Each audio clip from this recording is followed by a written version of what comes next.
So in case if you come to the city of surprise, which normally we announce ahead of time anyway, and you don't see us, it's because the Lord has told us to go somewhere. So on a Friday night church, we do have God of the Bad Boys. This is a Friday night church that reaches out to the people that feel unworthy. They feel like, oh, God cannot use me, God cannot talk to me, God cannot love me because I've done so much bad in my life. And then we go out and we just tell them that the Lord loves you. God is thinking about you. It's you that He's looking for. He's not looking for, He said the physician doesn't come for the ones that are healthy, but it comes for those that are sick. Hallelujah. And so we're telling you that the Lord, God loves you the way you are. Just a touch from Him, your life would never ever be the same ever again. On the Friday night church, we also have X to X gene, which is your access to extravagant generosity. We go out into the world and we just give to the less privileged, people that are needy, people that may need one thing or the other, clothing or item of clothing, not clothing of item of clothing, and then we give it out. And those donations come from our partners all around the world who says, I have this clothes, they have tag on it, I can't wear it anymore, I've outgrown it. And we give that out. Praise the Lord. Hallelujah. Tonight, before we bring up the man of God, I just want to announce to you that if you have your tithe, if you have your offering, you want to give to Friday Night Church, you can Zelle it at 623-999-8653. 623-999-8653. If you're on location and you want to give it, you may also give it to me or Prophet Jazzy.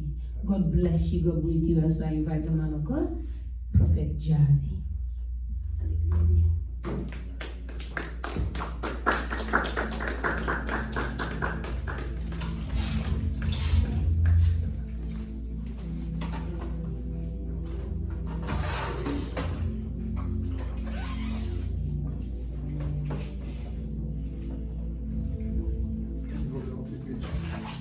Sound check. I just wanted to thank God. I want you to give God praise. This wasn't here before. I think it just came here just in case I want to write something. I'm sure. Jesus. Just give God praise. Thank Him. Love Him. Thank Him.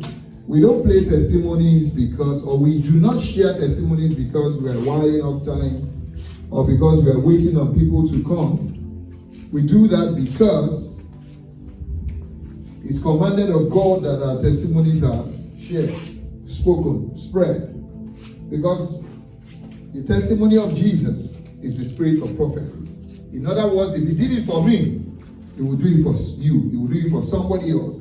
Someone will hear your testimony and will have faith that, oh, there's a God that can do this for people, then He's going to do it for me.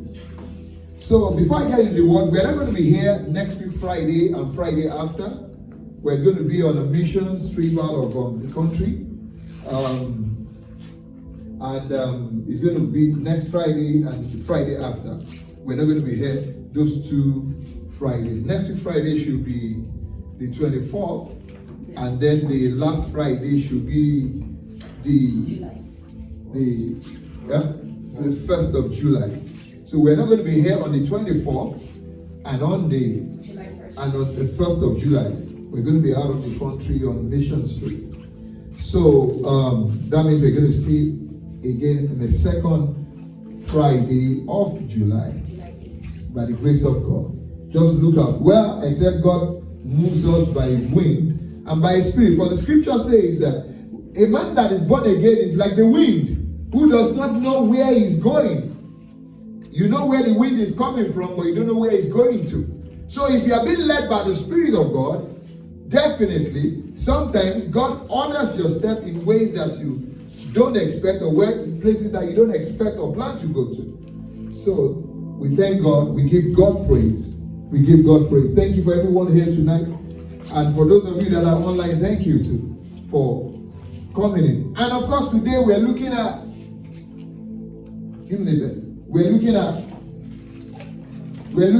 destroying demonic DNA.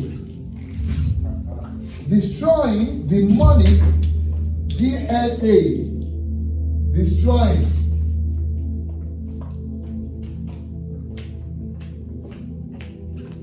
demonic,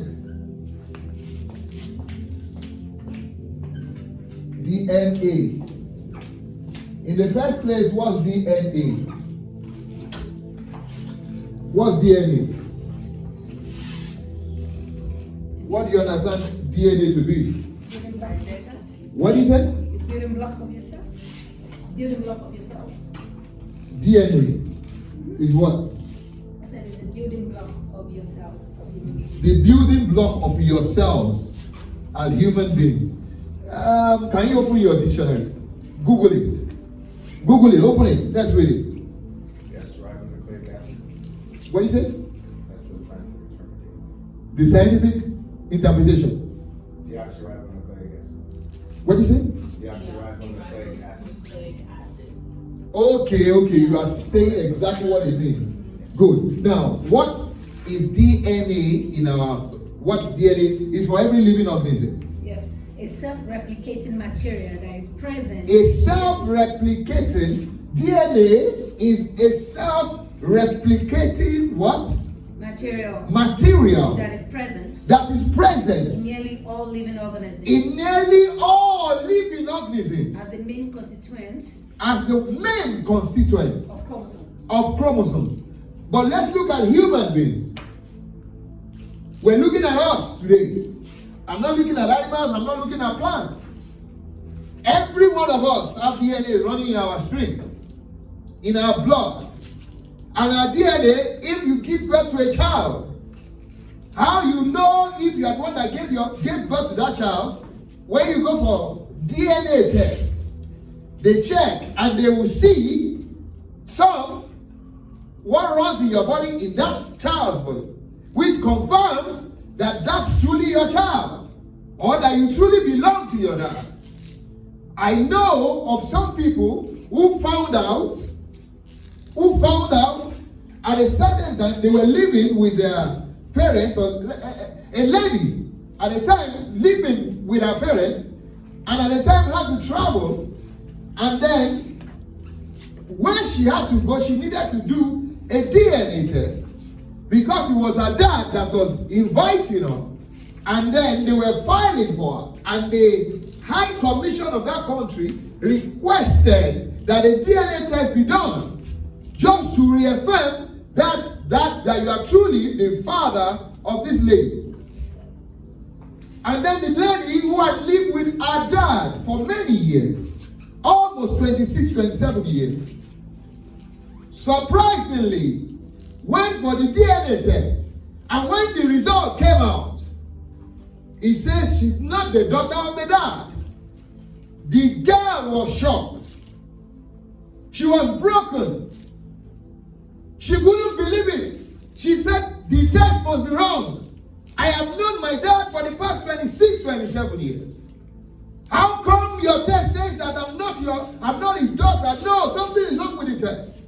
And then she went to a private place to spend so much money again to do another DNA test, which confirms exactly what the first test result said, that man wasn't her dad. Why? The DNA did not. There was no reading. And then she sat down with her mom and her dad for this confusing session. What's going on here? What happened? And then the mom opened up and said, actually, before I met your dad, I was in a relationship with a man. And we were so close, almost married. Of course, they were not supposed to be doing what they did. She had been having sex with this man. And then they suddenly broke up. And in the month that they broke up was when she met this other man who happened to be the one that married her. And because she was vulnerable at that time, she just went along with the man that comforted her, encouraged her, strengthened her, and became his wife. And she got pregnant. And it was 9 months. But she found out that she was already pregnant for the previous man. But she did not know. until they found out. So she's been living with someone who she has called daddy for 27 years, who happened not to be her dad because they did the DNA test. Every one of us have it. But tonight, I'm not here to talk about the scientific one. I just wanted to lay a foundation with that. We all belong to a mom. Some of us don't even know our parents. But some of us do. Some of us don't know our dad. Some of us do. Some of us don't know our mom. Some of us do. Some of us, our parents separated before we even became someone who can reason and understand what's going on. Some of us, our parents died when we were infants. A month-old baby. Some of us, the mom even died while giving birth to the baby. So we didn't know them. But there is one thing that cannot be tampered with, is the DNA. Why, when you go to the hospital today, when you are filling medical forms, they will ask you, who in your family has this diabetes, high blood pressure, glaucoma? Before you see the doctor, you will be given a form, and there's a section on that form where you will tick yes or no. They will ask, does someone have, your parent, did any one of them have cancer? Any form of cancer. Why?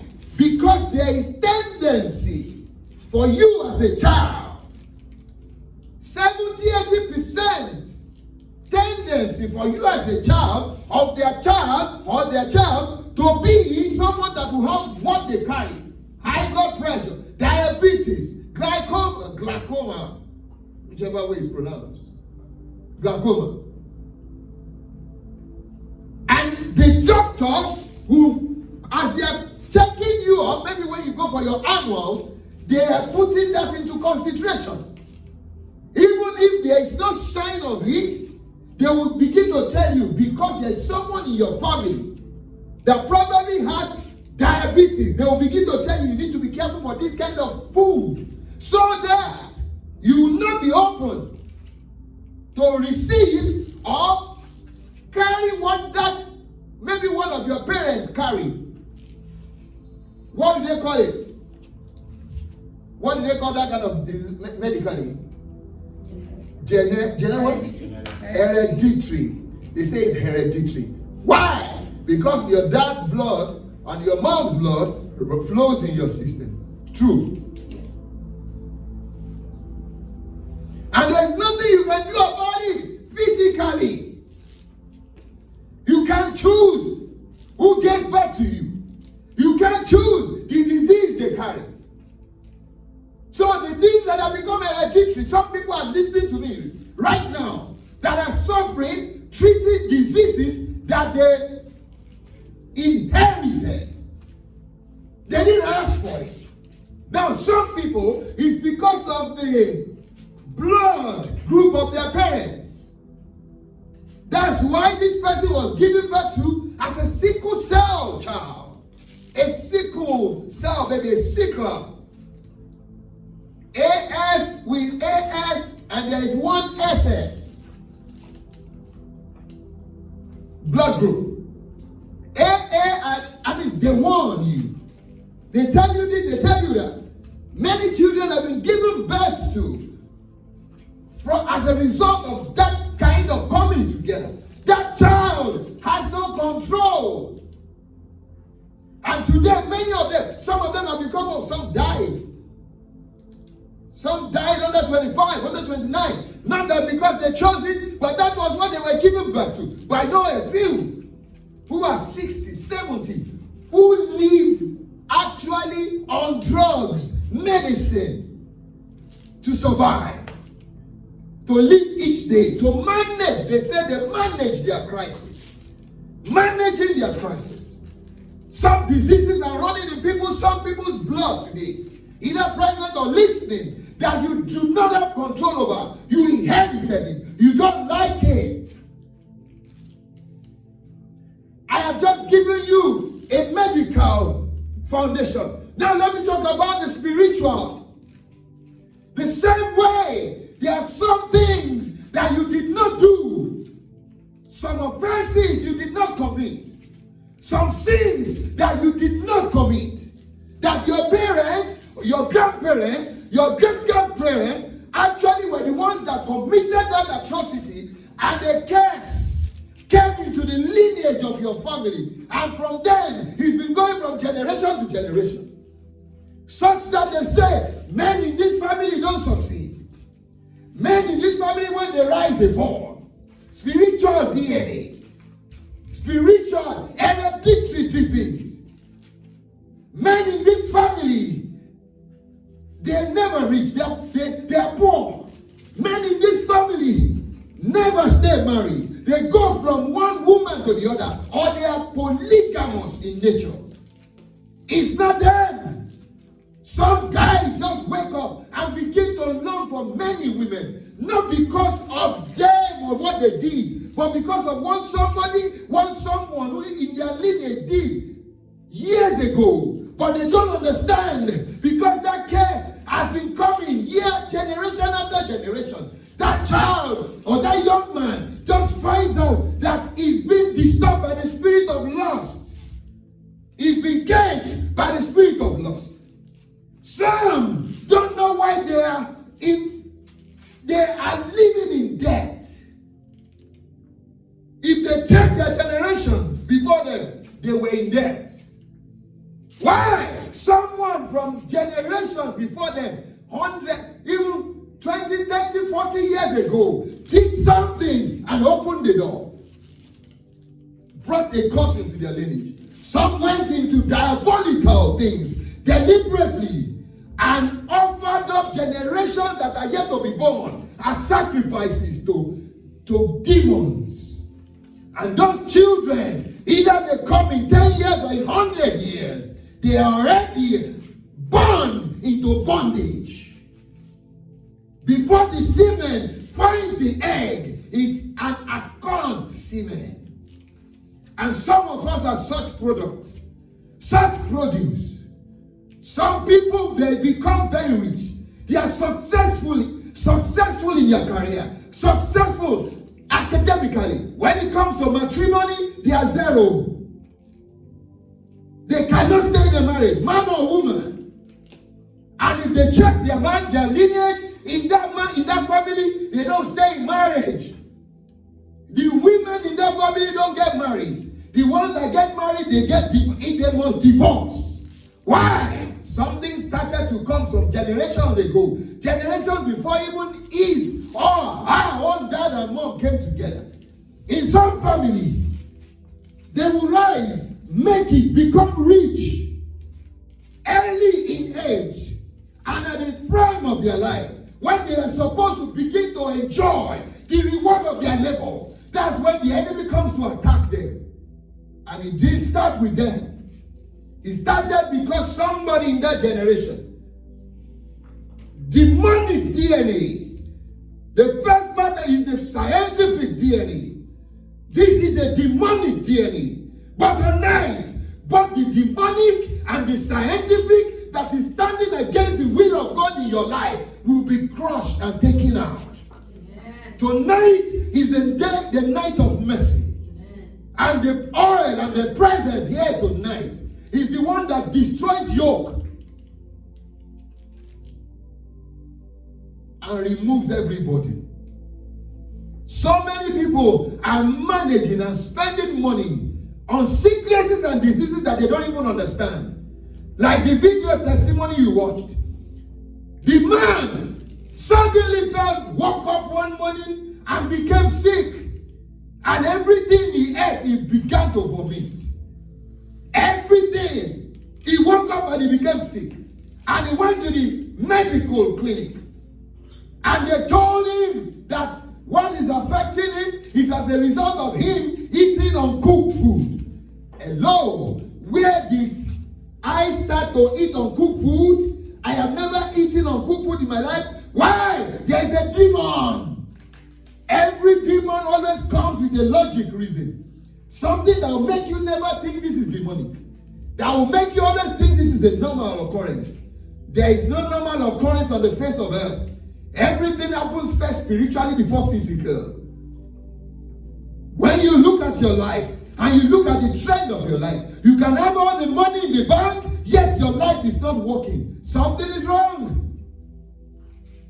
Why do rich women commit suicide? Why? There is a demon of death. He's called the spirit of death that entered into the family that says these ones must die untimely. And so in families, people just die untimely.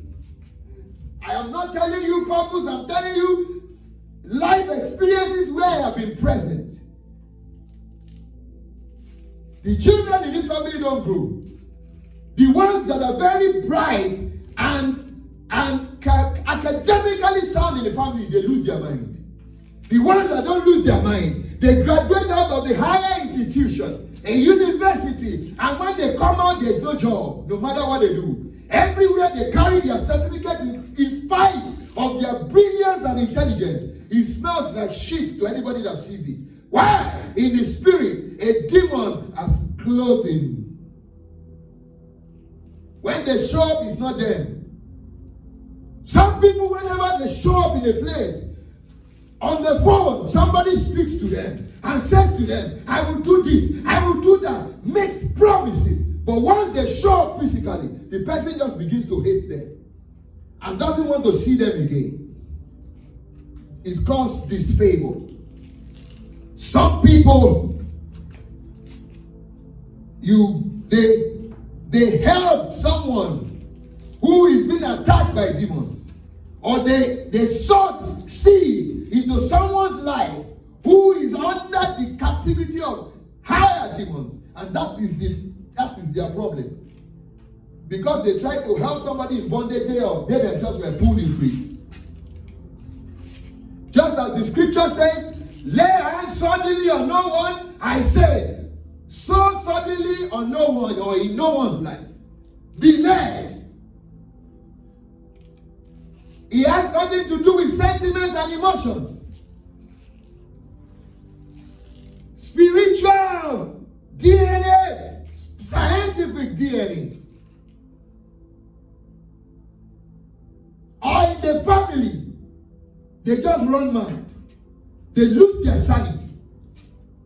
They are captured by the spirit of depression. That's what's popular now. Many people are depressed.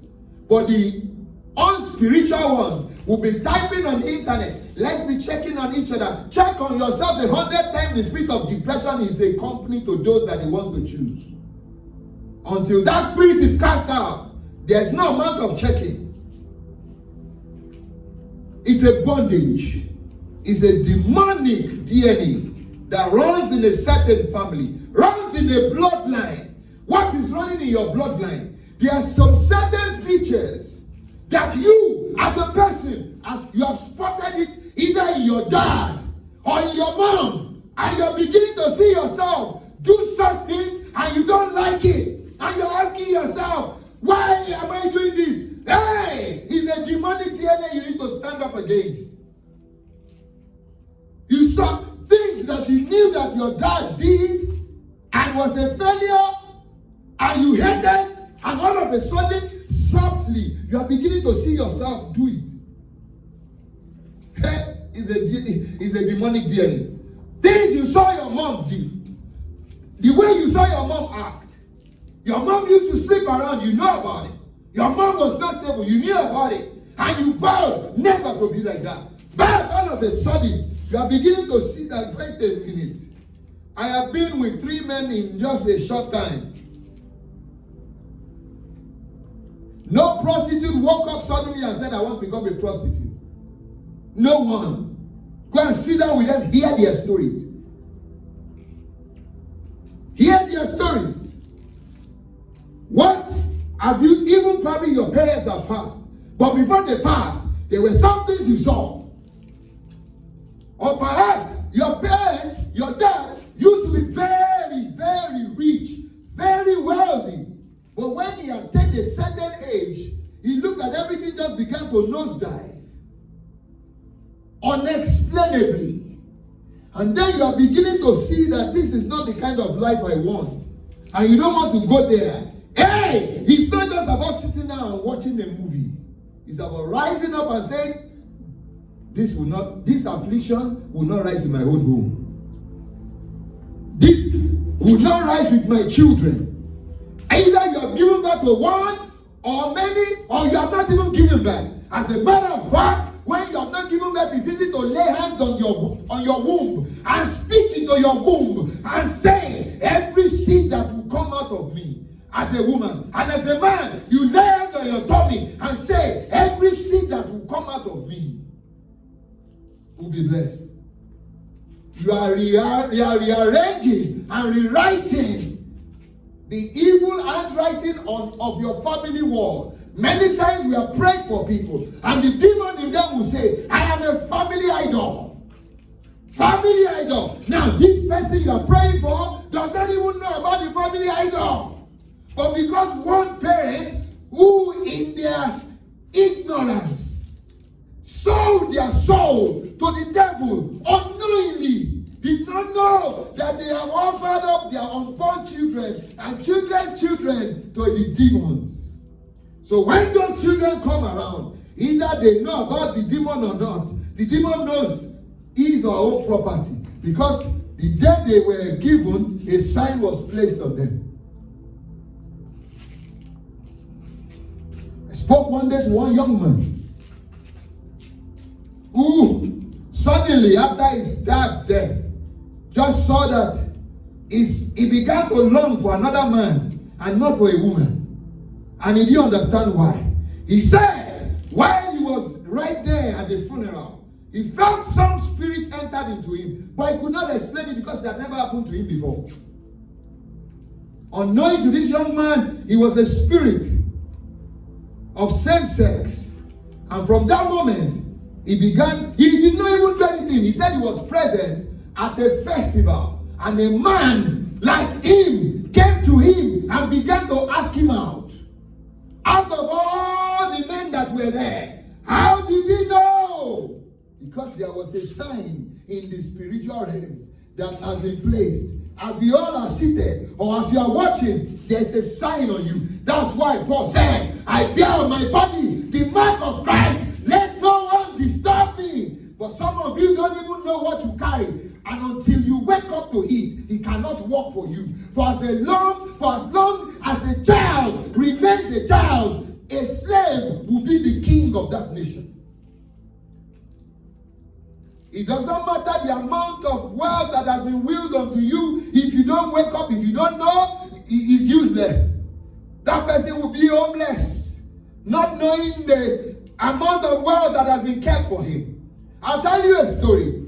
Spiritual story now to back up everything that I've said, the foundation I've laid. There used to be a man of God, mighty in works of God. His name is Elisha. Elisha used to be the servant of this special prophet of God called Elijah, of whose beginning we did not know. In one chapter, the Bible just said, Elijah the Tishbite. There was no pre-record of his life. There was no daddy, no mommy history. Go and read. Elijah the Tishbite. And that same man was taken to heaven with chariots of fire. Shouldn't you know that that's not a normal man? Who walked the face of the earth as Christ walked the face of the earth, and people did not know that this is the Messiah. Some still don't believe the Messiah came, even the Jews. Elijah had a servant called Elisha, and when he was going to be taken to heaven, Elisha asked his master for one gift.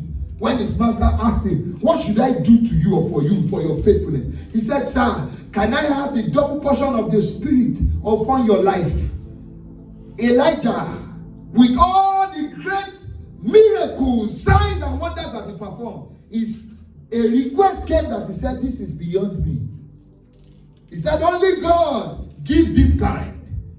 Nevertheless, if you see me when I'm taken from you. So Elisha's assignment was to stay alert. Stay alert.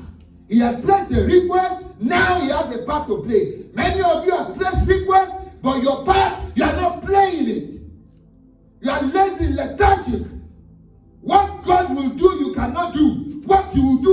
cannot do for you. And when the chariot came, the Bible says the chariot came in between Elijah and Elisha. And the chariot, suddenly Elijah found himself on the chariot. The chariot did not park or wait for Elijah to climb. He was caught up on the chariot. And Elisha saw a spiritual happening. It was spiritual, it was not physical. And Elisha said, "Hey, my father, my father, the chariot of fire." Some of you have gotten it twisted. When God gives you a spiritual covering, and he said, somebody said, "He's not called somebody father." It's my father, my father. And as the chariot was going to heaven, only one thing dropped. The outer coat that Elijah wore fell to the ground. They call it the mantle. A mantle is a jacket. It's not a special spiritual anything. It was just a jacket. It's like me wearing an overall. And it fell. And the Bible says Elijah took the jacket of Elijah. He removed his own and wore it. The jacket falling meant nothing to the ordinary. But to the spiritual, it meant everything. He could have looked at the jacket and walked away saying, "This wasn't what I asked for." Not knowing what he asked for was in that jacket. All he needed to do was to take that jacket.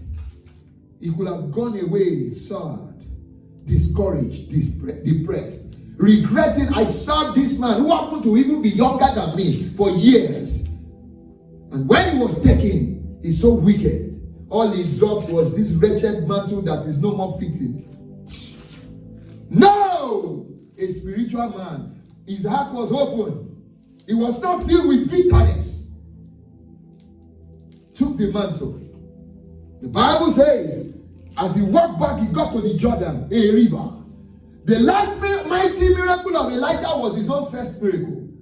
He took the mantle and he said, "Oh God of my father, Elijah." That was all he said. "I pray with the name of the God of my own spiritual father, because I have seen what God does and still doing with my spiritual father." That means there is a God. He struck the river and the water parted, and Elijah walked on dry ground. And the same people of which they were in the same class before, the sons of the prophet, they all came and bowed before him. It automatically became their heir. I'm not talking about that story, I'm going back. Now, in the time of Elisha, when Elijah left, Elisha got the double portion of Elijah's spirit. Elijah was going to die, and he had a servant whose name was Gehazi. Let's open the Bible to read. Elisha's servant's name was Gehazi. Open to the book of 2 Kings, chapter 5. I needed to summarize because of time. Chapter 5. Just get there. 2 Kings, chapter 5. 2 Kings, the book of 2 Kings, chapter 5. Don't let anything pass you by. Open your heart. God is already working. He started working the moment he started to play the deliverance video. 2 Kings chapter 5. Gehazi happened to be the servant of Elisha. Gehazi's heart was not perfect serving Elijah when Elijah was around. And on this particular day, Naaman, who is a general of the army of Syria, who happens to be leprous, has been leprous for a long time. The Bible says Naaman was a mighty warrior, but a leper. In other words, so mighty in Egypt, has so much wealth, but is leprous. If you know what leprosy is, it's highly contagious. You don't want to be around this. They live outside the town. Now this man, his own maiden servant, came and told him, there is a prophet in Israel, and told him about Elisha that can make you whole, sir, if only you will be humble to travel there to go. Look, there are a lot of people that are suffering from one thing or the other here in this Arizona today, but you have not told them. You have not brought them. And God is counting on you. That maidservant came and told his master Naaman, I know of a prophet. He even had to travel. And when he got there, the maidservant said, this man will heal you. All you just need to do is, when he sees you. The prophet did not even come out of his room. He didn't come out of his house. And this is a general. It's like sending the head of the chief of army staff. And then the prophet didn't come out. The prophet said, go tell him to go take a bath in the pool Siloam.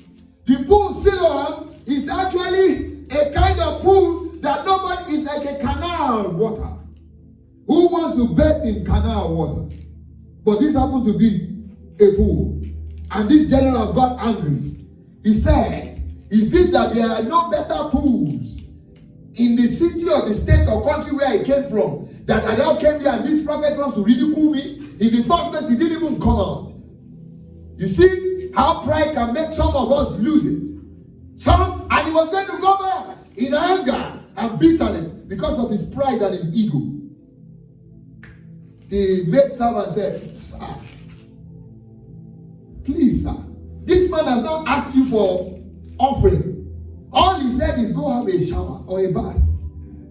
It costs you nothing, sir. Why don't you try it? What a servant who cares so much for our master. And the man listened and went there, even without faith, to the pool. And he dipped himself 1, 2, 3, 4, 7 times. The Bible says when he came out of water, his skin was like the skin of a newborn baby. Yet the prophet did not come out. And Naaman was so happy and excited. And he came back happy. Because when he was coming from Syria, he brought many gifts. Many expensive gifts. Gifts and treasures that are not just common. And he wanted to come and give to the prophet of God, Elisha. And Elisha said, no, don't worry, you go back with your gift. He begged Elisha, please accept. Elisha said, don't worry, I'm not angry with you. This is not just the time, it's not the time to receive gifts. Did you hear that? Not the time to receive gifts. How many of you are conscious of when to receive and when not to receive? Do you just receive everything? Do you know when to let go and when not to take? Some of you are takers. Everything that comes, you take. You don't even consider. You need God to help you know and understand the time and season every time. So you will not take what will destroy you. You will not take upon yourself another person's disease. Elisha did not receive anything. And he went back into his house, into his home. And Naaman left happy, rejoicing. But Gehazi, the servant of Elisha, because in him was greed, in him was covetousness, in him was discontent. That's why I warn people, what you don't deal with will deal with you at the wrong time. He ought to have dealt with his greed. He ought to have dealt with his discontented state of heart. He ought to have dealt with his covetousness, but he didn't. Because he's hiding under the umbrella of I am with a man of God. That you are with a man of God does not change your character. You work on your character. You work out your salvation with fear and trembling. Your man of God does not work out your salvation for you. You work it out. Your man of God can pave the way. You work it out. As a matter of fact, even when you are prayed for and impacted, if you do not know how to stay connected to the original source, you will not manifest nothing. And as Naaman left, Gehazi, the servant of Elisha, ran after Naaman and went to him and said, hello, general. My master Elisha said, there was a mistake. These 2 visitors just came. And they lack this and they lack that. And he said, I should tell you to please make provision for this one and that one and that one. And Naaman was so happy and gave all that Elisha and Gehazi asked for as a lie. Gave it to Gehazi. As a matter of fact, he doubled the portion. Read verse 26. Read it out for me. Read it out. Verse 26 of 2 Kings. Or you left the place. I didn't forget. Elisha said to him, Yes, he said what? Elisha. did my heart not go with you? Now, when Gehazi was coming back, he already went to go and hide all the gifts. So he came back and entered the house like nothing happened to a man of God. You cannot hide from a man of God even except he just decides to keep quiet. You can be talking at the other, on the field, on the soccer field of this facility, and he's here, and he's hearing like there's a speaker in his room. A man of God. People don't know who a man of God is. Read.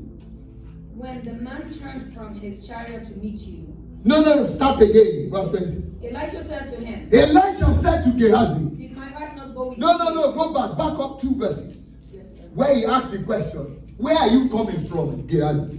When he came to the hill, When Gehazi came to the hill, he took them from their hand and put them in the house for keepsake. now Gehazi He sent hid them. the men away, and they left. Yeah. Then he went in and stood before his master. And Gehazi came and stood as he normally stands with his master Elisha. And then what? Elisha asked him, Elisha asked him, where have you been? why did Elisha ask that question? He didn't need to ask. Do I need to ask you where you have been when I know you are around? Gehazi, where have you been? Gehazi, my servant, where have you been? And what did he say? He said, Gehazi said, your servant went nowhere. your servant. You see how people can even prostrate before you, bow before you, but in their heart they are standing and cursing you. Your servant did not go anywhere. Read on. Elisha said to him, Elisha said, a man of God, said to him. Why? Because he knew. When I started tonight, I said tonight is a night of mercy. Don't miss any words that I spoke. Elisha knew that it was day of judgment for Gehazi. This same Gehazi, Elisha told him to go and use a staff to touch a child. Nothing happened until Elisha came. Why? He has been disconnected from day one. He was only enjoying the euphoria of being around a man of God, not connected in heart. You can be so close to a man of God and not be blessed. You can be in the rain and not be wet. You can be there. Why? Because your heart has put a coat over you. Your covetousness, your evil. Read. Elisha asked him, did my heart not go with Did you? my heart, one translation said, did my spirit not go with you? Go on. When the man turned from his chariot to meet you, He described what happened. Did my heart not go with you? Was I not there with you when that man, the general Naaman, turned from his chariot to meet you? Which was exactly what happened. Read. is it a proper time to accept money Hey, watch that. Is it a proper time to accept money, and clothing clothing, and olive orchards? and only he mentioned exactly all the gifts that the man gave to Gehazi. Read on. And sheep and oxen and male and female servants. Wow. Therefore, the leprosy. Hey, hear this, people of God. You need to be afraid. Because somebody's, when you meet a man of God, what he took from one, he put on another. He said, Therefore, therefore, the Gehazi, leprosy of Naaman the leprosy that Naaman brought here. shall cling to you. Wait, that's to tell you that leprosy is a spirit. He was captured in the cage where the man of God put it. The same one that has the authority to cast out has the authority to put in. Therefore, Therefore, the leprosy of Naaman the leprosy of Naaman, shall cling to he you will cling to you. and to your descendants forever. Hold on. He says the leprosy that was on Naaman comes upon you, Gehazi. I wish he ended there. But he said, to what? And to your descendants, To your descendants. forever. In other words, to your children, your children's children forever. That's a demonic DNA. So Gehazi, Now, he did not kill Gehazi. Gehazi was not going to die. so Gehazi departed. Now, even all the children that Gehazi had at that time, on the spot, that spirit entered into them. And he entered into their bloodline. So Gehazi departed from his presence. Gehazi departed from the presence of Elisha. A leper as white as A leper as white as snow. It's okay. That's a demonic DNA. Now, 10 generations after that period, children that didn't know what Gehazi did, they are suffering for Gehazi's problem. They are suffering for Gehazi's sin. And that's where many of you are today. That's what is affecting many of you today. Affecting your marriage, affecting your business, affecting your health. Everything that is being fought about you, there's a devil. When you look at your bloodline, you look at your dad, you look at your mom, you look at those that are before them, and then you see that they didn't stay married in their family, and it's already happening to you. Demonic DNA. They are always not rich. Demonic DNA. Or they are rich, but they don't have peace. Demonic DNA. They are rich, they have money, but they have no home. Demonic DNA. The men in that family are always very promiscuous.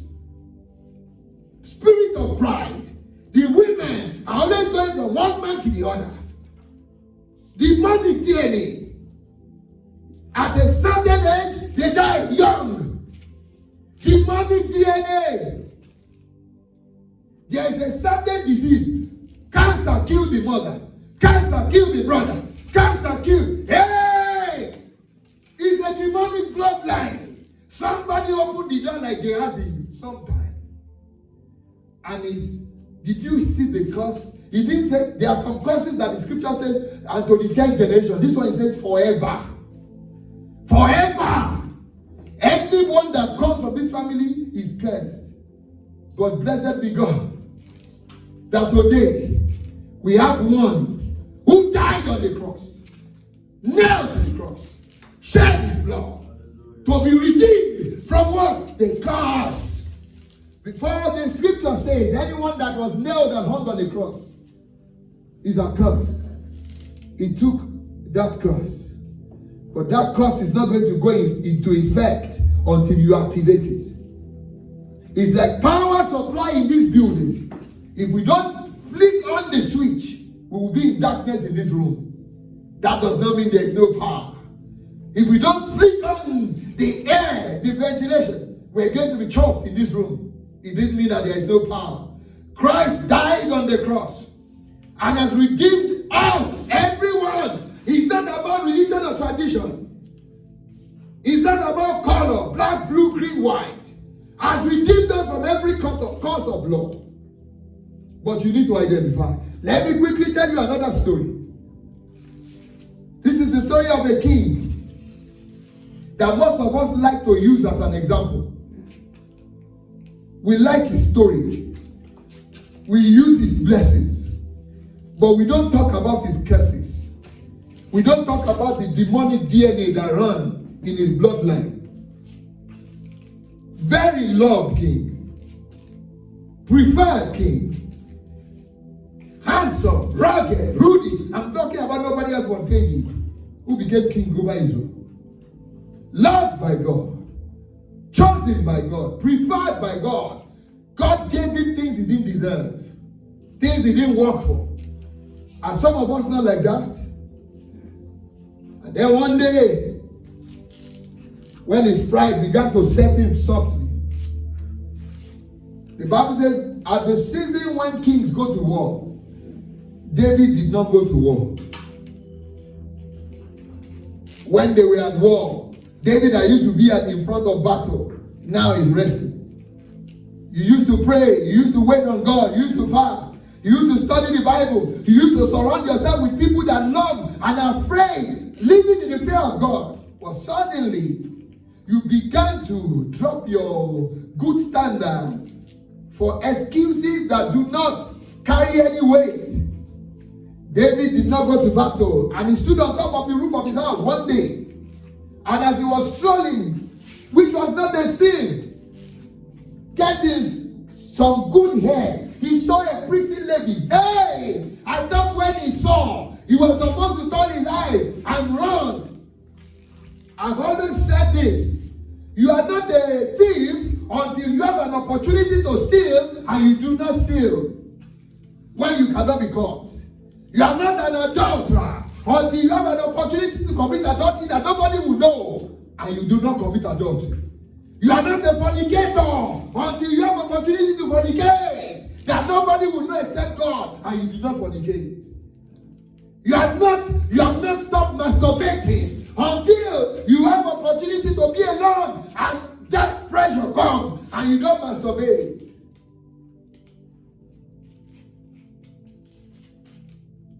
When the devil comes for you, whatever property that he has in you will manifest. That's why Jesus said, the prince of this world comes, but he has no property in me. Can you say that today? Are you able? Are you walking towards that kind of sentence where you can say, the devil comes, but he has no property in me. There's no fornication in me. There's no adultery in me. There's no bitterness in me. There's no anger in me. There's no unforgiveness in me. There's no slander in me. There's no gossip in me. There's no betrayal in me. There's no backsliding in me. Fill in the gap. There's no prayerlessness in me. David saw a pretty woman called Bathsheba. And the pressure, that lust that had been hidden on the inside of him came out roaring. And David said, that woman, get her for me. And they brought Bathsheba. Before he could even think or reason, he had already had coitus with her. Enjoyed her, another man's wife. Then he found out that this person, isn't that how some of you collapse under pressure before your senses? When that demon leaves, then your eyes clear out. And then you begin to like, oh my, I didn't want to do this, I didn't want to do this. And that makes you go back every time to the same sin. I'm not going to do this again. Then you go back to it. Why? When you said you're not going to do it again, you didn't turn away from that way. You said you're not going to do it, but you are still standing there. The Bible says, turn away from your sins. In other words, leave that place, follow the right path. Don't tempt God. You cannot walk in a minefield and not expect an explosion. You are harboring a woman in your house. You are not married. And you are saying, I'm going to do my best not to have sex. You are a fool. A liar from the pit of hell. You are deceived already. Most deceived of all men. Same with a woman. You are harboring a man. You are saying, we're not going to have sex. Lie. If you love yourself, God get it done. Quickly. But if you do it because of the heat for sex, you will break it when the heat is over. It's just a matter of time. You steal because you are hungry. When you finish the food and your eyes clear out, shame is coming to embrace you. You lie. Every opportunity, you lie. You cannot even talk without lying. You lie after lie, one lie after another lie to make a complete lie. But there's never a complete lie under the heavens. You deceive no one but yourself. David slept with Bathsheba. Found out that Bathsheba was the wife of one of his most faithful soldiers called Uriah. And instead of him to be coward in his shame of his sin, of course he has gone too far, he cannot go back. Now, what anybody will do, what we do, you plot another thing, another sin. You go from one sin to the other. How can I cover up this now? The Bible says, David sent for Uriah. He plotted, knowing that when he comes, he will delay him, and then at night, he will tell him to go and sleep in his house. And when Uriah goes to sleep in his house, the wife will tempt, Holy Spirit, I did not see this when I was giving that first illustration of the scientific DNA. Because David's plan, I'm just saying it now, was for Uriah to come, go home, have sex with Bathsheba. and Bathsheba will still be pregnant. But they will not trace it to David. Not knowing that the original father is David. Because nobody was going to do DNA. Do you get the picture? Yes. But he failed. Uriah came from that battle. David delayed him, and when it was time for him to go and out and enjoy, David said, go and eat. Go and enjoy your wife. The guy said to king, how dare me do that? The king's assignment, people, when you are faithful, you are faithful. The king's assignment is going on. Many people are dying at battle, and I will go home and be doing what? No! He knew the time. He didn't go. The Bible said he slept at the king's gate. He didn't go to his house. David's plot failed. Plot number 1. When Uriah was going back to battle, he didn't know that he was carrying his own death sentence. David gave him a letter to give to the captain of war, Joab, his second in command. And what was written in that letter was that put Uriah in the hottest part of the battle and withdraw men away from him so that he will be killed. And that was exactly how Uriah was killed. And when Uriah died, David felt that his sins were covered. Let's read something. 2 Samuel chapter 11. From verse 1. Somebody read for me. 2 Samuel chapter 11 from verse 1. Then it happened. Then it happened. Then it happened in the spring at the time when the king go out to battle, that David sent Joab and his servant with him, and all the fighting men of Israel, and they destroyed the Ammonites and besieged Rabbah. But David remained in Jerusalem. One evening, David got up from his couch and was walking on the flat roof of the king's palace. And from there he saw a woman bathing, and she was very beautiful in appearance. David sent word and inquired about the woman. Someone said, is she not Bathsheba, the daughter of Eliam, the wife of Uriah? They told him. They told him who this woman. David sent messengers and took her. Hey. When she came to him, he lay with her. And when she was purified from her uncleanness, she returned to her house. The woman conceived, and she sent word to tell. She sent message to King David. I am pregnant. Excuse me, sir. Our examination result has come. You did not miss. Your heat was on point. Sir, I am pregnant. Then David sent word to Joab, saying, David, send me Uriah the Hittite. some of us, we are creative with sin. We create, we even rejoice in it.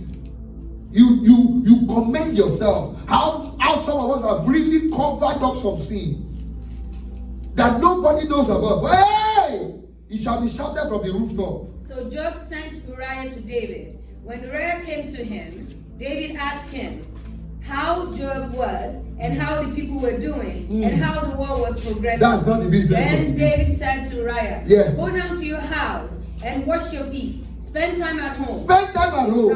Hold on, take it slowly. Spend time at home.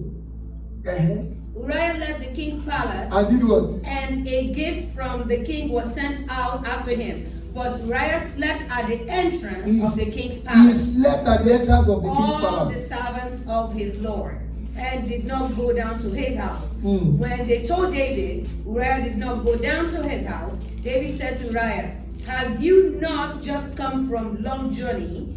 Why did you not go to your house? Wait. Sometimes when some people are so nice to you, be careful. That was King David, so nice.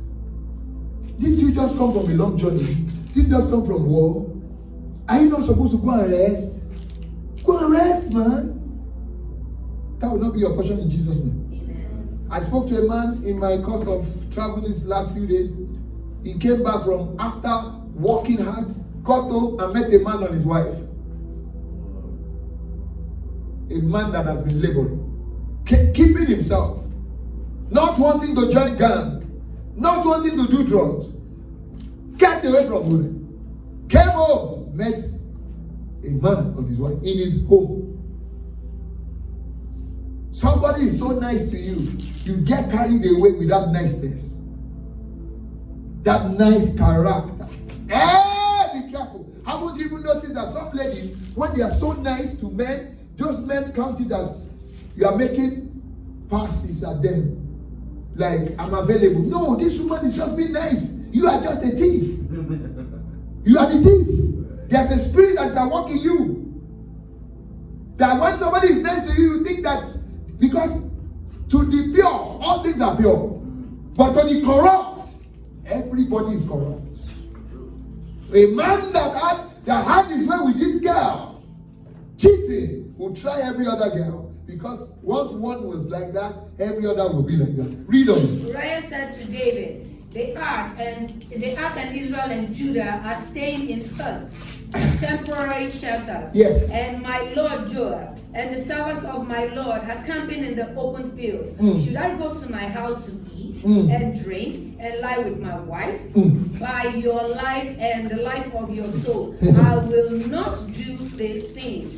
Then David said to Uriah, stay here today as well, and tomorrow I will let you leave. So Uriah remained in Jerusalem that day and the next. Now David called him to dinner, and he ate and drank with him. Hold So on. that David called Uriah to dinner, ate and drank with him. You know what he did? He got him drunk. Read on. so that he made Uriah drunk.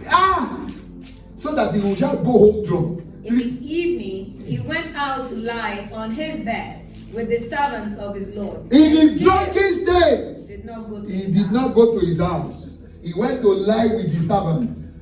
Why? Because there is a God that reigns and rules in the affairs of men. When you think you are smart, he will teach you a lesson. When he arises for a cause, your smartness, you become the most stupid.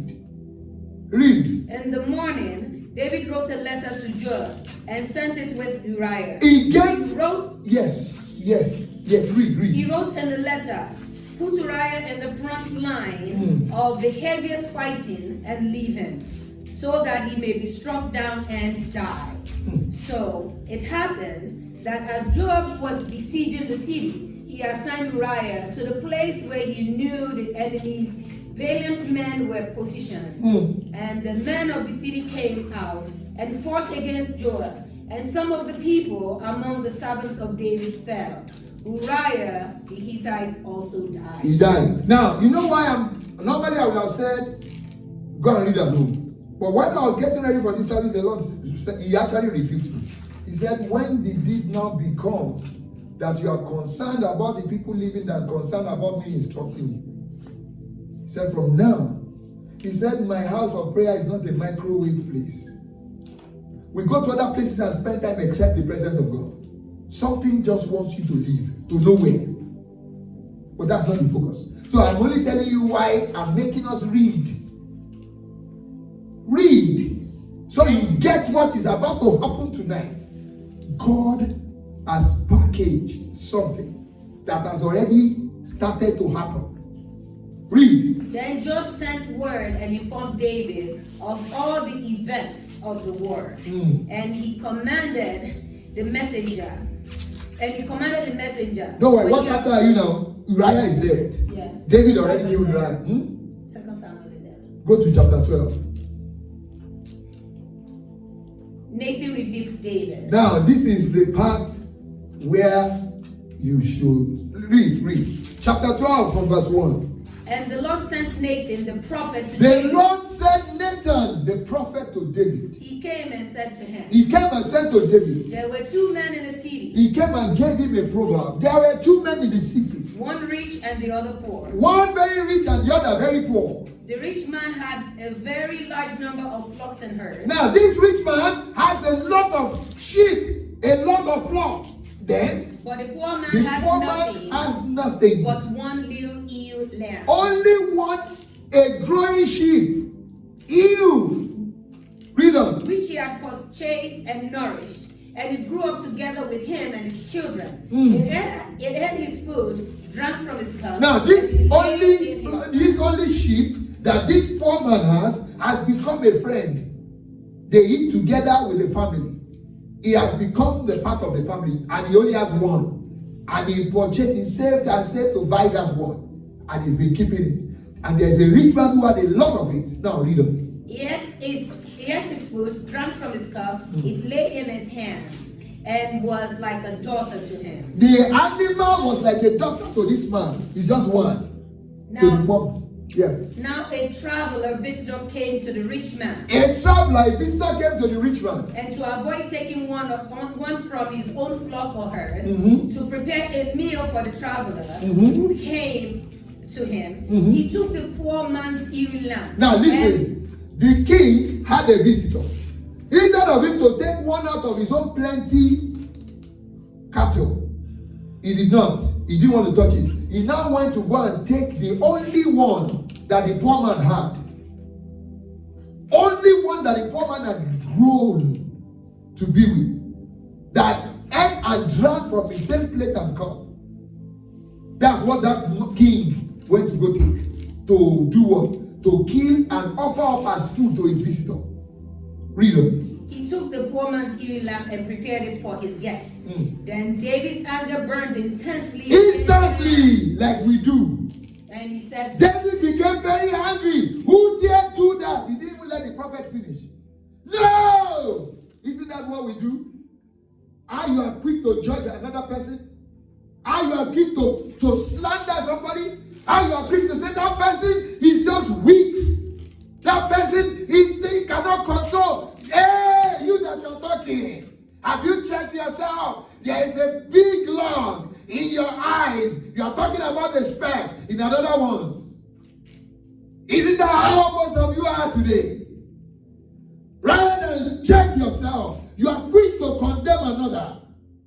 You are quick to see a woman or a lady and say, oh, that one. Yet, you have your own that you are covering. Your time is coming if you do not repent. A time of judgment. Then David's anger burned intensely against the man. And he said to Nathan, as the Lord lives, the man who has done this deserves to die. Now, you know what God did? God let David pronounce his own judgment. He shall make David said, whoever did this, because I am king, that person will die. He shall make And he already swore. Hey, go on. He shall make restitution for the ewe lamb 4 times He will as return. much as the lamb was worth. Yes. Because he did this thing and had no compassion. Then Nathan said to David, You are the evil one. you are the man. You are the wicked one. Nathan said to the king, you are the wicked person. So you are the one to die. Read on. Thus says the Lord, And the word of God came. the God of Israel. Ah. I anointed you as a king over Israel. Listen to this. I anointed you, David, as the king over Israel. And now, look at the breakdown that God wants to give David. Go on. And I spared you from the hand of Saul. I spared you from the hand of the one that was king before you, Saul. I also gave you your master's house. I now gave you your master's house, that means your King Saul's house that you did not deserve.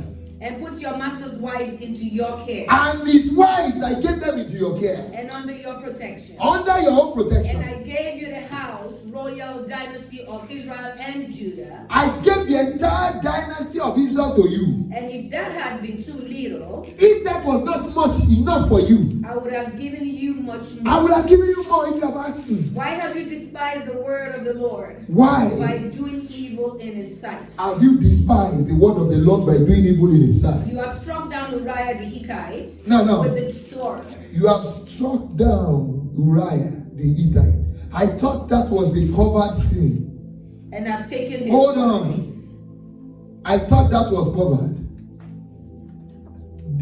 David covered it. Had his people who knew that he did commit sin, like some of us have friends that know that we are living in sin. But they are not saying anything. They are covering up for you. And you are looking like a champion. You are looking like you are doing good. Repent before the word of the Lord comes against you. God is merciful, yet he is a disciplinarian.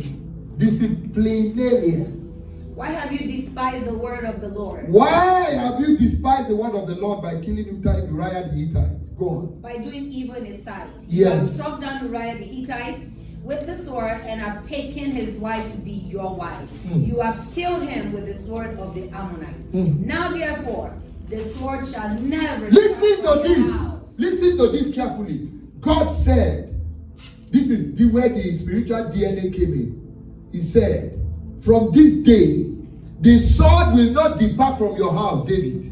He cursed David. I thought David was a man after God's heart. God gave him a curse. You know, always all you say is the sure mercies of David. The sure mercies of David. You'll be using it to live in sin. You'll be using it to cover up for your sins that you're supposed to ask God for forgiveness for and turn away from. To repent and turn away. But no, the sure mercies of, as there are the sure mercies of David, there are the sure curses of David. If nobody has talked about it tonight, God has sent me to remind you.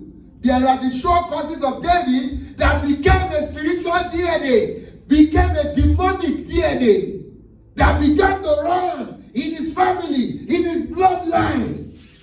God said, from today, the sword shall never depart from your house. In other words, from today, they will continually kill themselves in your house. Not an outsider now, not a foreigner, but in your house. They will kill themselves. The sword will not depart. Read on. Curse number 1. Now therefore, the Now, sword shall that, never and you'll depart be from your wondering, house. how does that affect the DNA? In the spirit realm, it's like I speak a word of blessing, or God gives you a word of blessing. You don't know it becomes your bloodline. That's why you can always say, as for me and my house, we will start on his spiritual DNA. You will say, I belong to the Lion of the tribe of Judah, his spiritual DNA. Just in case you're wondering, so how is his DNA? His bloodline. Why did Jesus shed his blood? Bloodline. So that once you identify with his death and resurrection, you cross line. Your bloodline switches. Bloodline. From today, the son will not depart from your house. Read on. Never depart from your house, because you have despised me and have taken the wife of Uriah the Hittite to be your wife. Yes, sir. Thus says the Lord, behold, I will stir up evil against He didn't end there. He said, own house. from now, I will stir up evil against you from your own house. and I will take your wives before you. Hold on. 1. After we just spoke about 1. Number 2, in your house. It's not from outside, not foreigners, not outsiders. Your own house. Amongst your children, your wives. I will stir up an evil again. In other words, your house will never know peace again. I thought David was a man after God's heart. He crossed the line and he received a bloodline curse. As you said today, offspring of David, okay. That's why I give God praise for sending Christ, who came in between and changed that bloodline. Else would have been doomed forever. That's only for those that identify. If you do not identify by accepting Christ as your Lord and your Savior, you are under curse. Spiritual, demonic DNA. Read on. Behold, I will stir up evil against you from your own household, and I will take your wives. Now, we're going to number 3. The number 3 cause. Now, I will take your wives. Go on. Before your eyes, and give them to your companions. God help me. In your lifetime, not when you are dead. I will take your wife from you like this. I think I should take it from there. I will take your wives from you like this and give your wives to another man while you are alive, not in secret, in public. Another man will sleep with your wives in the presence of everybody. In broad daylight. He's not going to be hidden. One translation says, you did what you did in secret, but I'm going to punish you in public. Curse number 3. Indeed, you did it secretly. You see? Do this thing before all Indeed, Israel. you did it secretly. But I what? Do it before all Israel and in broad daylight. Now, hold on. Don't worry. Don't read anything again. If you read from that point, the next thing that the prophet told him was also, The child with which Bathsheba was pregnant or is pregnant with now, because that child is a child of sin, that child will die. That child, no matter what you do. Now, look at David. Nathan left him. David was, your Bible says, David was heartbroken, shattered, and began to, prophet. And prophet said, don't worry, don't worry. You know, like some people encourage some people, don't worry. At least, you are not going to die again. You are not going to die, but these curses are too much. You are not going to die again, but these curses. That is how some of our great-grandfathers brought curses into our lineage, into our bloodlines, by the things they did. Most of them not against God, but they went to go and put their hand. Some of them had relationship with women that they were not supposed to have relationship with, and the door of hell was open against them. Some of them lied.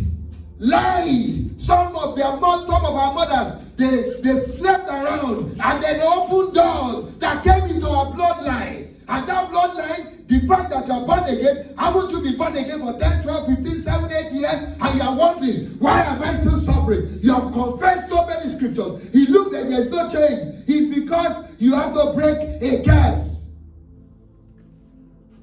Yes, he died on the cross. He shed his blood. He ended the curse. Now, you have to activate that blessing consciously. That was what Esther did. After Haman was killed, Esther said to the king, "Oh king, please reverse everything that Haman has signed into effect. Else it will still take place in his death, because you have given authority over it." Some of our parents, that's what they did. Some of them went after idols. Some of them became godless. And then they opened different doors that have come into the bloodline of the family. And that's why there is sickness, untimely death, disease, suffering, pain, depression, frustration, hard working, no result. Very rich, very wealthy, not fulfilled. Emptiness, vacuum on the inside of you. Marriages, no marriages. Divorce everywhere. Polygamous. Husband going from after one man to the other. Wife going from one marriage to the other. Somebody opened the door somewhere, and you're wondering, but I'm a Christian. Somebody said the things I don't like doing are the things I find myself doing, because there is a curse in effect. And you think addiction to drugs. Addiction. Many of you are going through things you cannot even tell some people. Some of you are bedwetting as adults. Bedwetting. Why? Because an arrow has been shot. Demonic DNA. That was what David did. From that moment, a curse entered into his family. And his children. Go to chapter 13. Let us see the manifestation of these curses. Chapter 13 verse. Let's read chapter 13. No, chapter 13. If you read from verse 1, Amnon is the firstborn of David. David loved Amnon so much. All of a sudden, just began to crave for his younger sister Tamar. He wants to have sex with her. Where did it come from? You will say that something is wrong with Amnon. No, what was wrong with Amnon was bigger than Amnon. It was because of the sins of the dad. Is DNA. Demonic DNA. Do you understand now? Yes. Some of you don't understand why you are going through what you are going through. Now God is opening your eyes of understanding. The veil is being removed. Amnon began to long for his own younger sister, to want to have sex with her younger sister. And every day he wake up and become depressed. And because he was surrounded with bad friends, he confided in his cousin, the son of Shimei. That one son said, why would the son of the whole king always wake up every day and be depressed? Some of you, your depression is coming as a result of a setup from hell, demonic DNA, that will want you to go into error. It's called the spirit of error. The kind of spirit that misled Ahab to battle, to be killed. You find yourself just longing. You are so rebellious.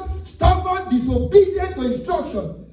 And it's not you, it's a spirit. A door was opened in your bloodline years ago. And that spirit, because they want to punish you, it comes on you.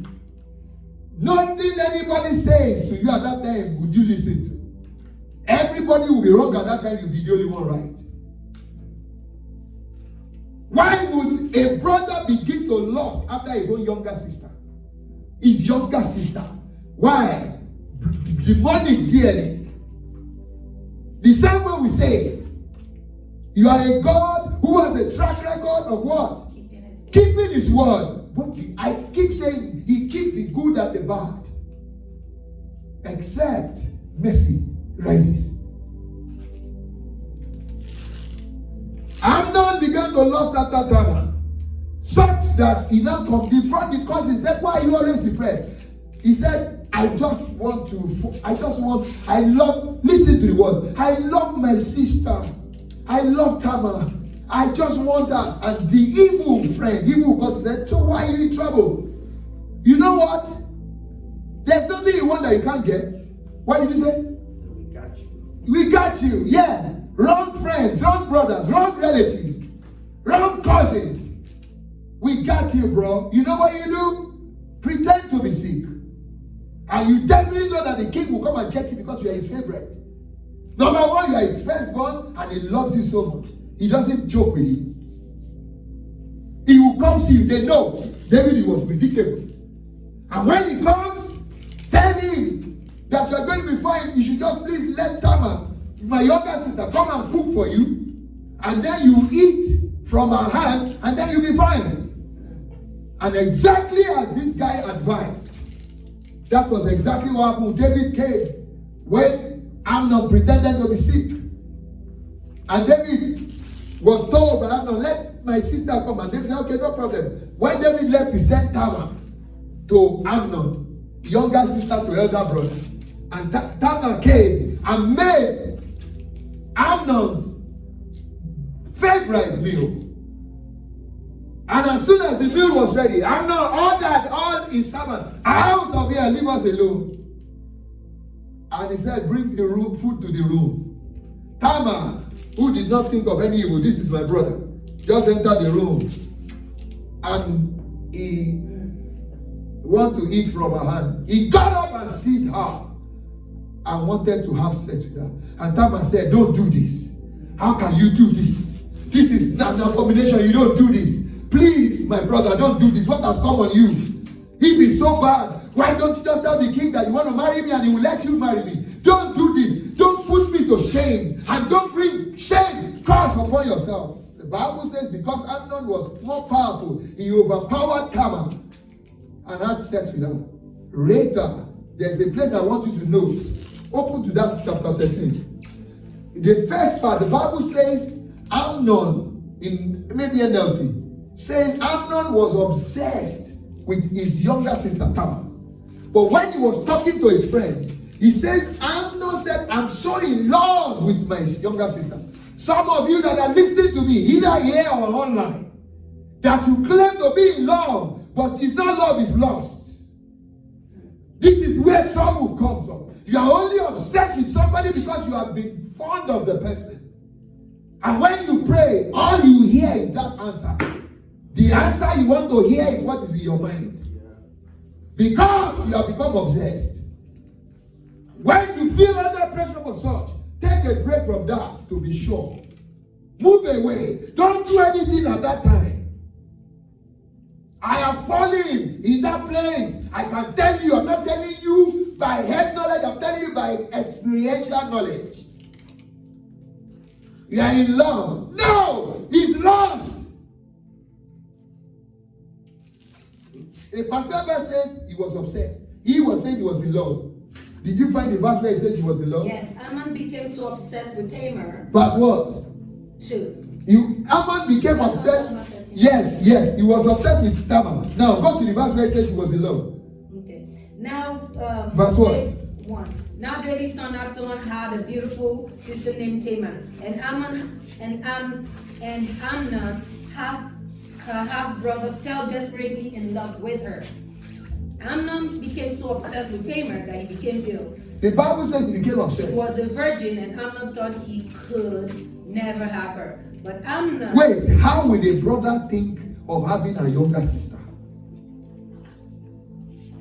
Bloodline. DNA. Was it not sex that failed David?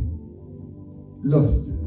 That's the spirit. He just entered the son because of a curse. A demonic DNA. Read on. One day, Some people are pregnant. Some women they will be pregnant, and they will still be sleeping around. The curse is not just on them, even on the unborn child.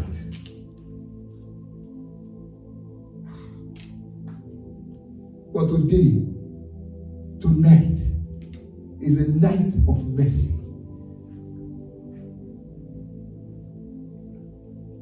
Read. One day, Jonadab said to Amnon, "What's the trouble? Jonadab is the cousin, the son of Shimei. Read on. Why should the son of a king look so dejected? You see, good Morning advisor. after morning." Be careful for who is close to you. So Amnon told him, Wait, I need to flog this. "Yes, sir." You are living in sin, and your friend cannot stop you. He's not your friend, he's your killer. He's your Judas Iscariot. She's your Judas Iscariot. I say it every time. I'll take the slap of a friend than the kiss of the enemy. The slap of a friend is painful, but the kiss of the enemy is deceptive and is destructive. The slap of a friend is painful, but it's correctional. It will keep you and save you from destruction. Who are you surrounded with? Who is your bestie? Hey, my BFF. Who is your BFF? Somebody is your BFF because that person is your partner in crime. Somebody is your BFF because that person covers up your skin, your sin. I have not come to condemn you, I have come to give you mercy. I'm just a messenger. What a message.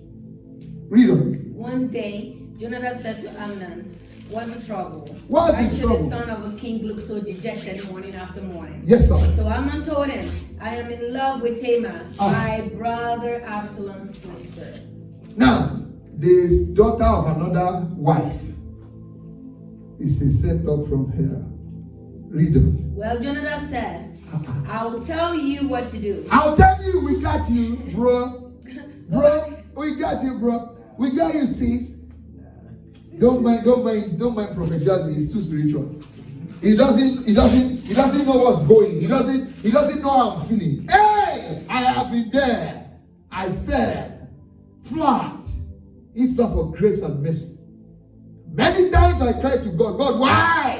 One day he said to me, "Because there are 1,000,001 I'll bring across you who will have this problem. I don't want you to tell them you read from a book. I want you to say that I am a living example. So if they hear, for their good. If they don't, for their destruction." I am not a preacher that is not feeling or not felt where you are. Falling under nonsense.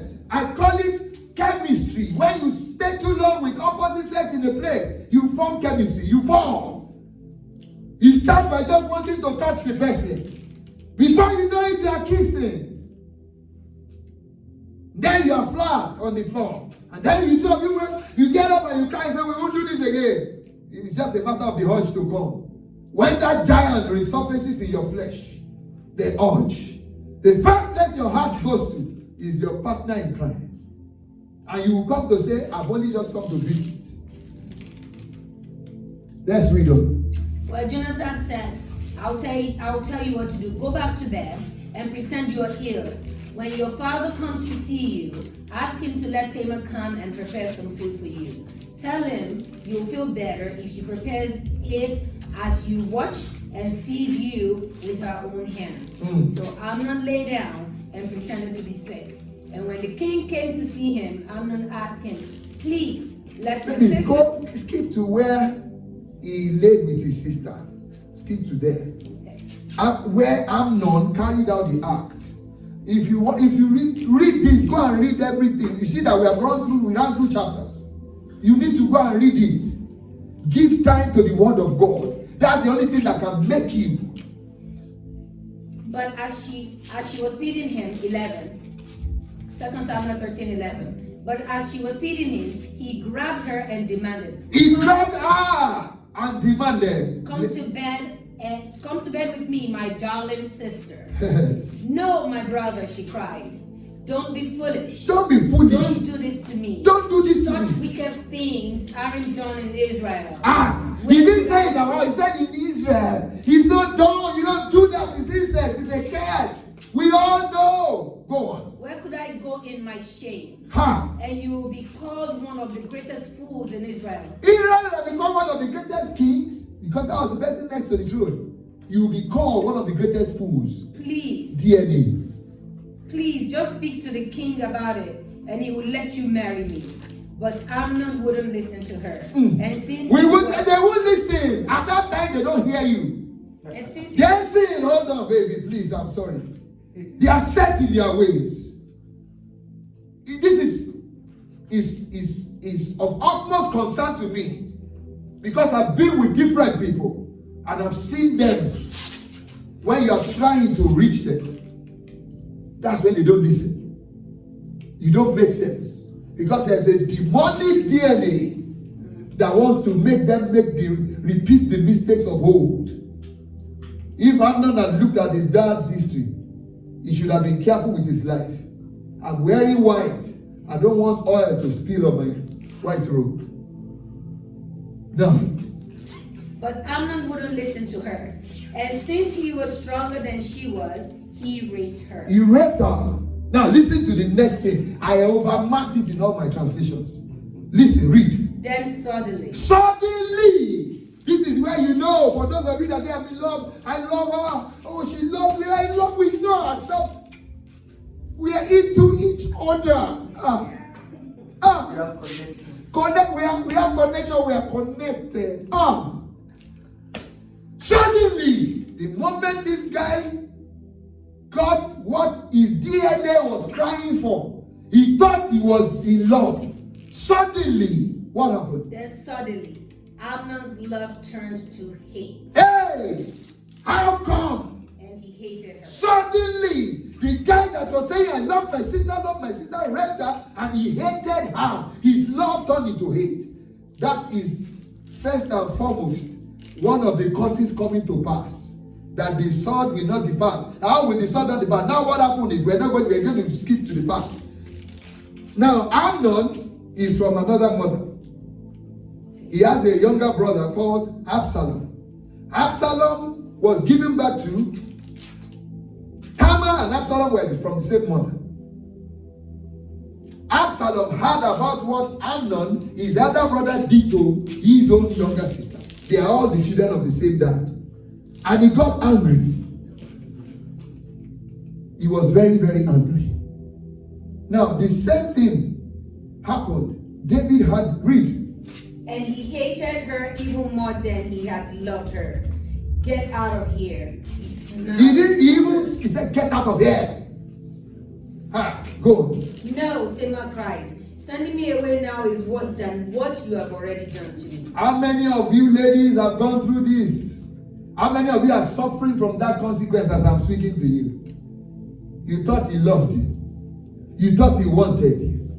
And the moment he got you, he kicked you out. Some of you, he didn't kick you out physically, he only brought in another girl who was going to be another victim. A serial fornicator. Serial adulterer. Someone is married and then is chasing after you, a single person. And you are even giving it a thought in this generation. Is demonic DNA. That person is under a curse. If you consider that person, you too are under a curse. Read. But Amnon wouldn't listen to her. He shouted for his servant and demanded, throw this woman out. Did you lock the door? Throw this woman out and lock the door. What manner of ridicule. And some women, as I'm talking right now, that's exactly what they went through in the hand of a man. And they are heartbroken. They are listening right now. One or two people they went ahead, got married. As a matter of fact, one of the two people I'm talking about, the man lied about his religion. He said he was a Christian when he was chasing you.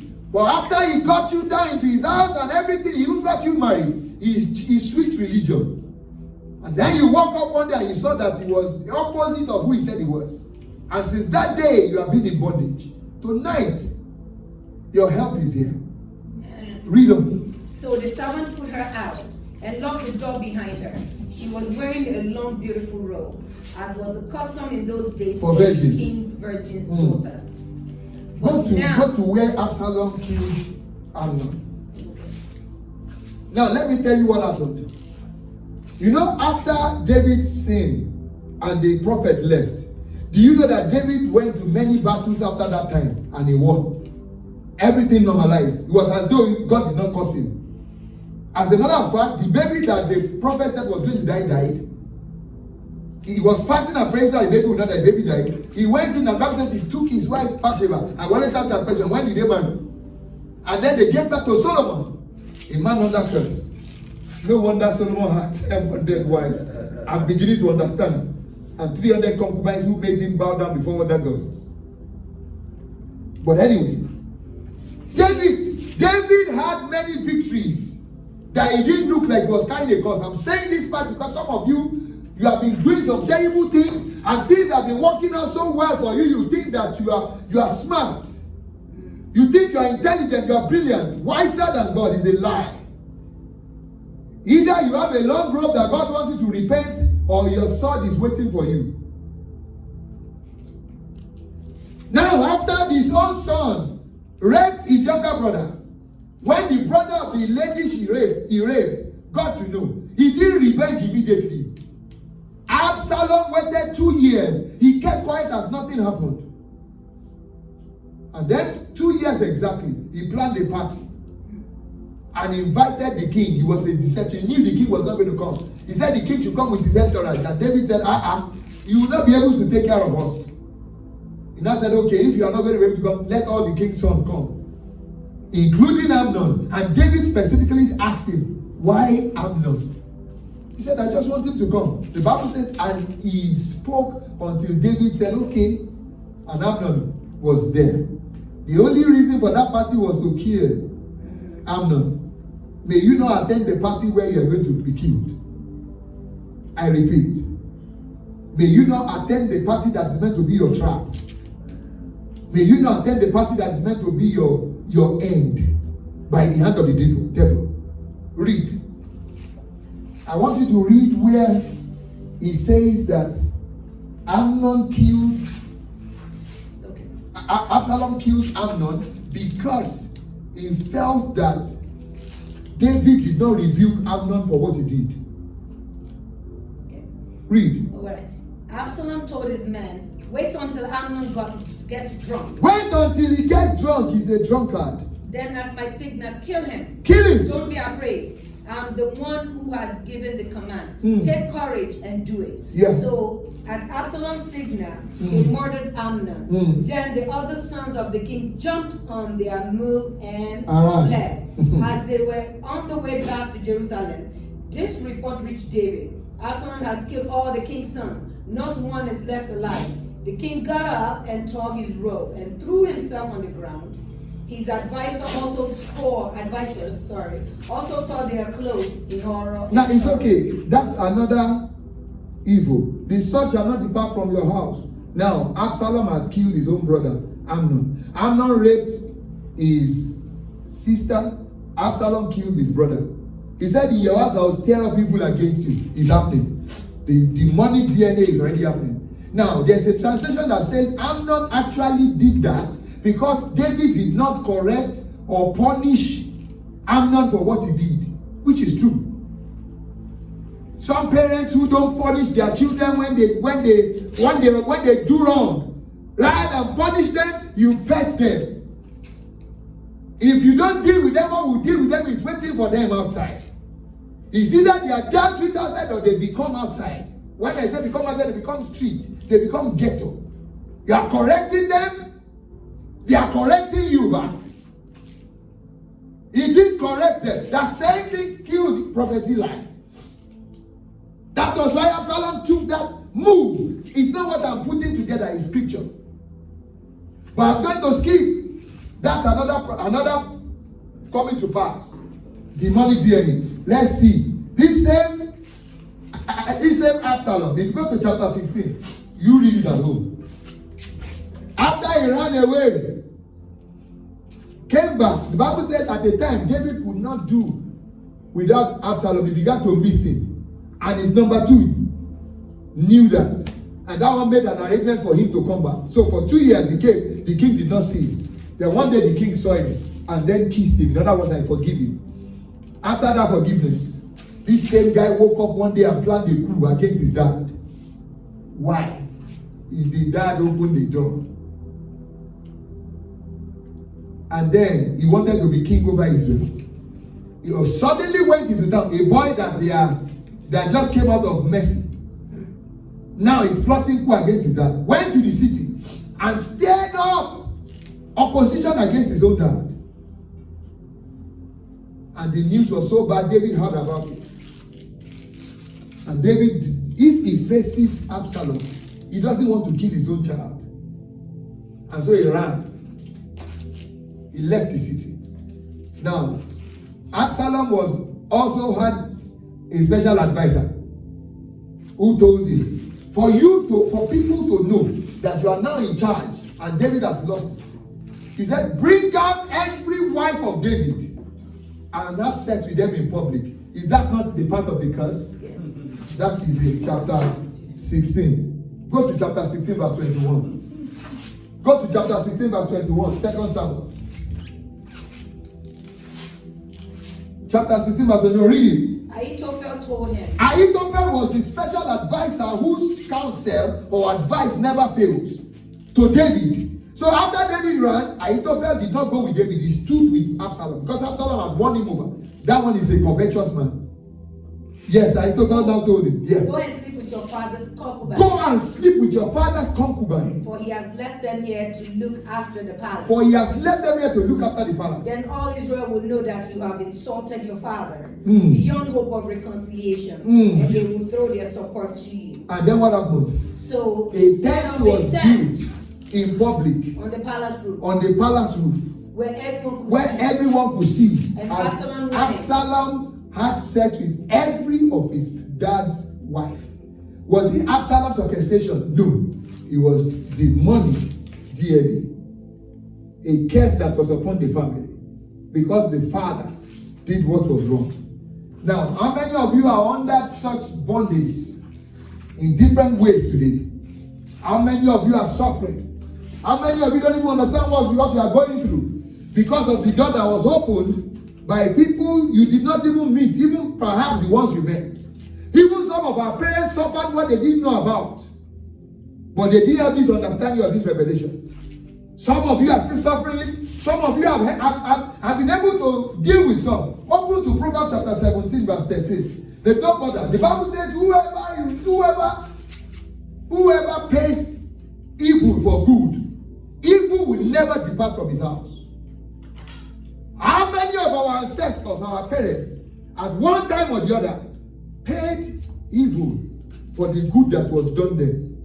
And the consequence of this evil is on the children. Like the woman that Jesus met at the well. He had been with 5 men. The 6th one was not even her husband. But tonight there is hope. 2 Corinthians chapter 5 verse 17 says, let's read it. Everybody needs to read it. Everybody needs to read it. Everybody needs. Edgar, open. 2 Corinthians chapter 5 verse 17. Popular to some people. Read if you are there. This means that anyone who belongs to Christ has become a new Anyone. This means that anyone who belongs to Christ has become a new person. has become a new person. The old life is gone. The old life is A gone. new life has begun. The new life has begun. Now, read. Let's open to Ezekiel chapter 18.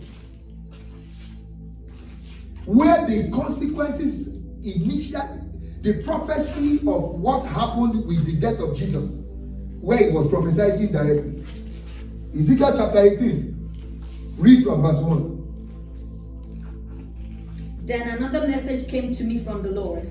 Why do you quote this proverb concerning the land of Israel?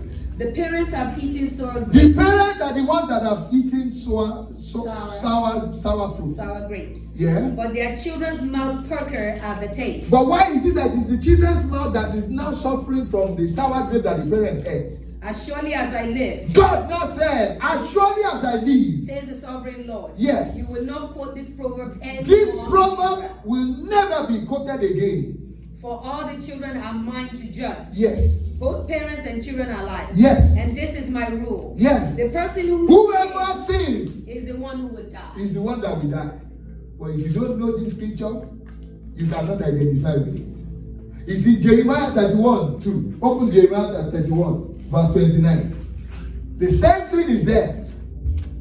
The same thing is there. That never again will this be said. That because my dad did something, I will suffer. But until I have come to the understanding of that revelation, it can't happen. Don't worry, read it at home. But there's one that I'm going to close with. We have spoken about, you see, the prayer tonight is very simple. It's too simple. Why? Because spiritual oppression started when I started to talk on our behalf, in our lives. We are only just going to identify with it. What about? I've spoken about the spiritual DNA, demonic DNA, scientific DNA that happened or that has come into our lives or into your life because of somebody else. What about the one you brought upon yourself? What about the one you opened the door to? Why? These ones, we call them a lawful captive. Somebody that is truly supposed to be a captive. Why? Because you sinned. Where you read now, the Bible says whoever sins will pay the consequence. Yes. Isaiah 49:24. Let's read it. Isaiah 49:24. It's going to talk about even if you are a lawful captive. Even if you are the captive of the mighty. You are only the captive of the mighty because you actually opened the door yourself. You sinned. You did many things that you deserve to be where you are. But tonight, mercy is here speaking. Read. Can the spoils of war be taken from the mighty man? Can the spoils of war be taken from the mighty man? Or the captives of a tyrant be rescued? Or the tyrant of what? Or the captives of a tyrant be rescued. Mm. Indeed, this is what the Lord says. Even the captives of the mighty man will be taken away. Even the captive taught tonight. Two things, the double-edged sword. The ones, the demonic DNA that came from somebody else, and the one that you put yourself into. Right now, the fire of God is setting you free. Amen. Right now. Right now, the fire of God is delivering whatever consequence you have been suffering from. First and foremost, right now, I want you to ask God for mercy. Open your mouth and ask God for mercy, either in the house or watching online. Lord, have mercy on me. Forgive me my trespasses and the trespasses of my parents, my grandparents, my ancestors, those I don't even know. Forgive me. Have mercy, Lord. Have mercy. Let your mercy speak for me rather than your judgment. Let your mercy speak for me. Have mercy on me. Have mercy.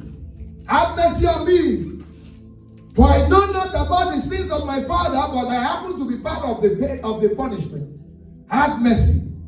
Have mercy because of the blood of Christ that was shed. Have mercy on me. I'm sorry. Have mercy. Ask God for mercy. Mercy for yourself. Mercy for your children. Mercy for your children's children. Mercy for your bloodline. Mercy. Let that ancestral curse end on you tonight. Let it not pass down to your children and children's children. Let that ancestral curse end tonight. Right now. Right now. Take it serious. Let it end now. That which you are suffering for that you don't know about. Lord, let your blood, the blood of Christ, speak for me. Mercy. Have mercy, Lord. Every demonic DNA in my bloodline that I am attached to, I separate myself. Right now, I disconnect myself. I dissociate myself. I am separated from every demonic DNA that is running in my bloodline that I am part of. Right now, let every demonic DNA be cut out of my own. I take the DNA of Christ. I take the DNA of Christ. I identify with the DNA of Christ. For whoever that is hung on the cross is an accursed person. Christ hung on the cross, died on the cross. He took up these curses. So today, I am free. The blood of Jesus speaks for me right now. I take upon myself the DNA of the bloodline of Christ. For my children, my children's children. I separate myself from every accursed genealogy, accursed bloodline, every demonic DNA. Every demonic DNA causing me pain, causing my depression, causing my disappointment, my delay, divorce, untimely death, failure, rise and fall, promise and fail. All these curses, I separate myself in the name of Christ, the Messiah, by the blood that was shed. I separate myself. I disconnect. I activate the blood of Jesus of Nazareth upon myself, upon my bloodline, my children, my children's children.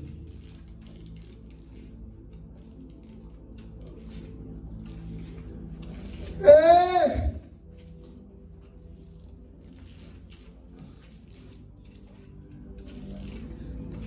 At this time, for those of you online, until we see you on another service, thank you. God bless you. You can still be praying. Pray in your room. Pray. Pray.